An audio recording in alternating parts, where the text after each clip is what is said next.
Welcome back to my channel study with Gunjan. जैसे कि guys आप लोग जानते हैं हम वापस आ चुके हैं अपनी स्टडी की ओर। तो आज भी हम करने वाले हैं वर्कशीट। तो वर्कशीट नंबर 1 क्लास 8 और सब्जेक्ट है इंग्लिश और अपना नाम यहाँ पे लिख लीजिएगा और यहाँ क्लास टीचर का नाम अपनी और यहाँ डेट जो है वो है 5 अप्रैल 2021। ओके और टॉपिक जो है वो है the ant and the cricket. Okay कि पोएम जो है आई थिंक आपने सुनी होगी और छोटे पे भी सुनी होगी और आपकी जो किताब है इंग्लिश की उसमें भी लिखी होगी पोएम, वहाँ से भी आप पढ़ सकते हैं इसको। और चलिए शुरू करते हैं। और हाँ उससे पहले गाइस अगर आपने हमारे चैनल को सब्सक्राइब नहीं किया है तो अभी के अभी कर लीजिए। ओके आई होप आप कर ही लेंगे और लाइक भी कर देना वीडियो को एंड सब्सक्राइब भी कर देना और हाँ कमेंट करना ना भूलें ताकि हमें आपकी फीडबैक मिलते रहें। और वीडियो को शेयर कर दीजिए और press the bell icon for हमारी जितनी भी वीडियो नई हम वर्कशीट बताएंगे तो वो आपके पास उसकी बेल आइकन दबाओगे जब आप तो फिर और ऑल पे सेट कर देना। इससे जो हमारी वर्कशीट है उसकी नोटिफिकेशन सबसे पहले आप तक पहुंचेगी। तो चलिए वीडियो स्टार्ट करते हैं without waiting any time. So without wasting any time, let's get started. So guys, पहला क्वेश्चन हमें दिया गया है read the sentences given below. Tick on one option that applies to you. इन्होंने कहा है कि आप जैसे कि यहाँ पे 3 ऑप्शन दिए गए हैं, ऑप्शन नहीं है 3 एक तरह से सेंटेंस और 3 ऑप्शन दिए गए हैं। ऑलवेज समथिंग नेवर, ठीक है। ऑलवेज यानी हमेशा, समटाइम्स यानी कभी कभी और नेवर यानी कभी नहीं, ठीक है। और यहाँ पे 3 सेंटेंस दिए तो करना क्या है, इन सेंटेंस को रीड करना है और फिर इन तीनों में से किसी एक पर टिक करना है। कि जैसे पहले हम आई complete my work on time यानी मैं अपना काम टाइम पे कंप्लीट करती हूँ, ठीक है, या फिर करता हूँ जो भी है। तो अगर आप अपना काम टाइम पे कंप्लीट करते हैं तो यहाँ पे मैं अपना काम समय पे कंप्लीट करती हूँ तो यहाँ पे ऑलवेज पे फर्स्ट वाले पे क्लिक करना है, ठीक है। अब बारी आती है I plan my task and activities, ठीक है। यहाँ पे देखना है इसको। तो इन्होंने कहा है कि मैं अपने सारे टास्क और एक्टिविटीज़ कंप्लीट जो प्लान करती हूँ, ठीक है। तो अब यहाँ पे मैं समटाइम्स कभी कभी, ठीक है, ये वाला तो कभी कभी। अब है when I work I get distract, जब भी मैं कोई काम करती हूँ तो कोई मुझे आके अगर खेलने को बुलाता है कि चलो खेलते हैं बाद में कर लेंगे तो मैं वहाँ से हट जाती हूँ और अपने काम को छोड़ के उनके साथ खेलने लगती हूँ या फिर किसी और के साथ कुछ और काम करने लगती हूँ। तो ऐसा कभी नहीं है, हम अपना काम पूरा कंप्लीट करते हैं खुद। अगर आप भी ऐसे हो तो आप भी ऐसे कर सकते हो और ये आपके ऊपर डिपेंड करता है। नेक्स्ट है नीचे देखिए given below is a poem about an ant and cricket. तो इसमें कहा है कि ये जो नीचे आप देख रहे हो ना यहाँ पे सेंटेंजा 1 है, सेंटेंजा 1 हाँ, फिर सेंटेंजा नहीं स्टैंजा 1 जो है और स्टैंजा 2 भी दिया गया है यहाँ नीचे। तो ये एक तरह की पोएम है। तो पोएम को जब आप रीड करोगे तो आपको पता चल जाएगा कि क्या है इस पोएम में। तो इसकी यहाँ पे एक समरी दी गई है। The cricket spend the summer singing and playing, he does not plan anything for the future, when arrive he was nothing to eat, he decide to ask the aunt for help। तो इसमें बताया गया है कि जो नीचे यहाँ पे पोएम लिखी है इसमें ये होता है, छोटी सी समरी दी गई है आपको जहाँ पे बोला गया है जो क्रिकेट तो यहाँ पे एक ग्रास हुपर को बताया जा रहा है। तो जो एक ग्रास हुपर था वो क्रिकेट भी कहते हैं वैसे उसे, बट एक मैं आपको इजी भाषा में समझाऊँ तो ग्रास हुपर आप टेड्डा भी कह सकते हैं हिंदी में। बट ग्रास हुपर जो था वो गाता था गर्मियों में और खेलता था। बट हाँ जैसे कि चींटियों को आप सब देख सकते हो, चींटियाँ काम कर रही हैं अपनी सर्दियों जो आने वाले अपने फ्यूचर जो है उसके लिए पहले से ही मेहनत करके रख रही हैं ताकि बाद में उनको परेशानी ना हो। अब आप ही देखो जब भी आप लोग आगे मानो सर्दी आ रही है तो फिर आप लोग क्या करोगे, आप पहले से ही रजाई कंबल निकाल के रख लोगे ना। तो इसी तरीके से यही चीज़ इसमें कही है कि चींटियाँ भी यही काम कर रही हैं, अपना पहले खाना जमा करके रख रही हैं ताकि उनको आगे सर्दियों में, और सर्दी में तो बाहर बहुत ज़्यादा ठंड होती है, तो कोई किसी को तो पहली बार बाहर जाने का मन ही नहीं करता, तो इसीलिए वो पहले से ही काम करके रख रही हैं अपना, ताकि उनका काम भी फिनिश हो जाए, उनको करना भी ना पड़े और वो भूखी भी ना रहे। तो देखिए, आप देख सकते हैं यहाँ पे काम कर रही हैं वो।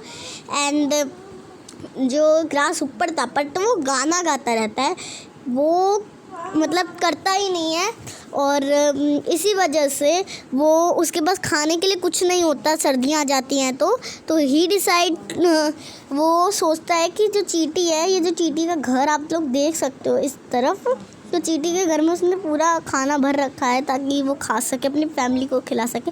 बट जो ग्रास हॉपर है वो यहाँ पे चींटी से मदद मांगने के लिए आया है कि वो खाना दे दे और साथ ही उसको रहने की जगह दे दे। तो आप भी मेहनती बनो, काम करो। और बस अब बोल रहा है, now read the first stanzas from the poem and answer the question that follow. So let's see first stanza.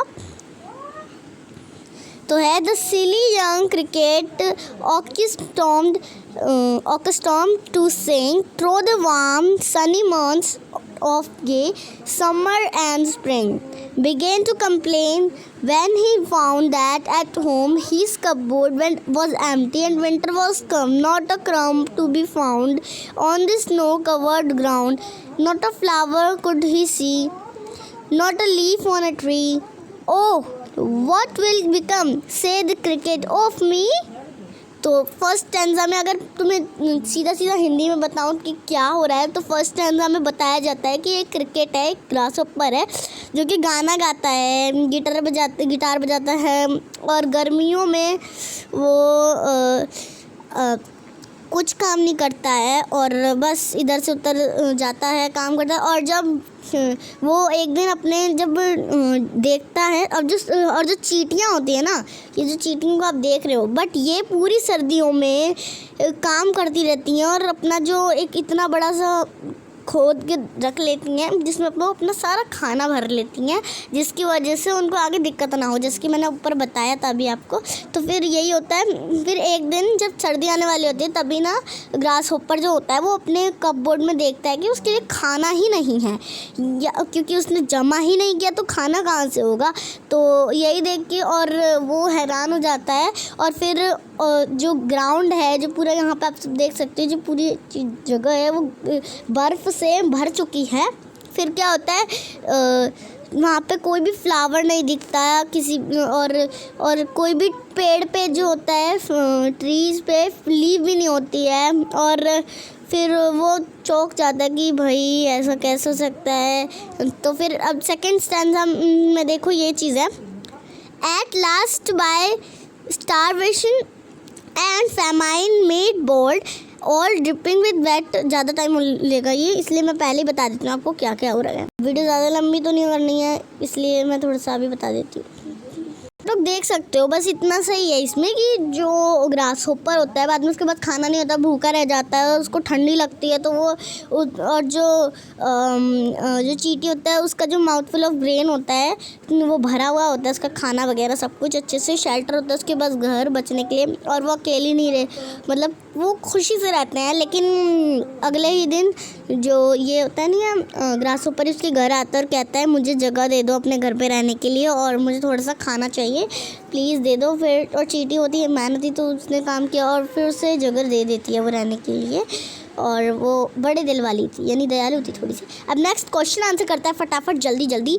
Name the 2 characters in the above stanzas. दोनों ऊपर जो स्टैंजाज दिए हैं उनमें क्या कौन कौन से 2 कैरेक्टर्स हैं। एक तो है आंट, ओके, और एक है क्रिकेट, ठीक है, आंट और क्रिकेट, ओके। तो फिर आगे आता है, why did cricket complain, choose the correct option. There was no food in his cupboard, he could not sing and dance, he did not like summer. तो आंसर है ये वाला, there was no food in his cupboard.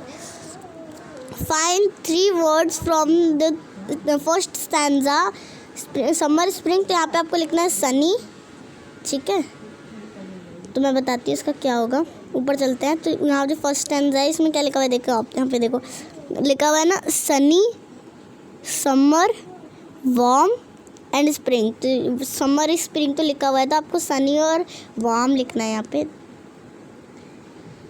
Sunny और warm, ठीक है। यहाँ पे नहीं, यहाँ पे लिखना है नीचे। फिर आता है नीचे, फिर ये कह रहा है कि find 3 words from the first stanza associated with summer and spring. तो ये तो हमने कर लिया। आप देखते हैं, find 2 Paris lines from the first stanza associated with the start of winter. तो देखना है इसका आंसर होगा, तो जो क्वेश्चन नंबर 4 है ना, उसका आंसर है ये देखो, on the snow covered ground. ये जो इतना नहीं, इतना ये जो 3 लाइन आपको दिख रही है ना, हाँ ये इसका आंसर नंबर 4 है। ओके, अब नीचे चलते हैं। यहाँ पे बोला गया है क्वेश्चन नंबर 5 में, what help did the cricket ask from the ant. तो इसका करेक्ट आंसर है फूड एंड शेल्टर, क्योंकि उसने खाना और रहने की जगह मांगी थी ना, ठीक है। तो अब यहाँ पे आप देख सकते हैं, from the second stanza right the rhyming word. तो इनमें से राइमिंग ये जो सेकेंड स्टैंजा है, इसमें से राइमिंग वर्ड हमें निकाल के दिखाने नहीं है, मतलब बताने कौन कौन से हैं। तो रेन का, टुमारो का और बोल्ड का। देखो रेन का तो हो गया ग्रेन, रेन ग्रेन, बोरो का टुमारो का बोरो हो गया, और बोल्ड का हो गया कोट। तो ये है आज की वर्कशीट, यहीं पे ख़त्म हो जाती है। तो मैं मिलती हूँ आपको अगली वीडियो में, तब तक के लिए टेक केयर, बाय बाय। हाँ, चैनल को सब्सक्राइब नहीं किया तो अभी कर देना।